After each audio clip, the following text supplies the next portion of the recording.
I'm tired of seeing leaders pour so much into their work that they're losing their families. That's something else I'm really passionate about.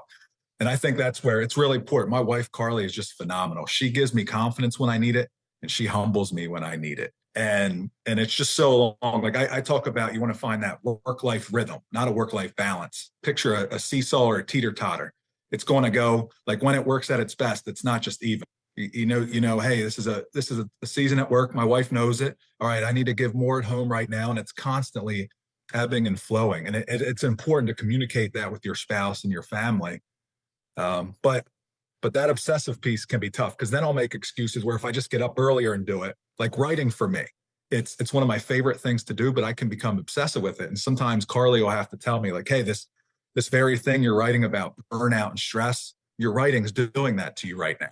And I'm like, you're right. You're right. Got to take a break, So step away. so Yeah. so it's really good to have those people that you surround yourselves with, because sometimes we actually have a poor um, perception of ourselves, and it's good to have people who can speak truth into our lives in that inner circle. Yeah, I try to stay away from absolutes, however, I do think that every person, whether we like it or not, whether we're trying to escape it or not, we are a part of a community. I don't think there's anybody that's just alone existing, you know, really well. Even if you go off into the woods, you leave other human beings, there you will find some kind of community. Your life is symbiotic in that way. Um, but for those of us that live in towns and cities and states and countries and stuff like that, which is the majority of people on earth, we are in a community. And I think that the community begins with the family and then branches out. Like the first community that I can really locate for myself as a very clear structural thing where my life is enhancing and being enhanced by other people is my wife and children. And then that broadens out into different areas, my friends, my workplace.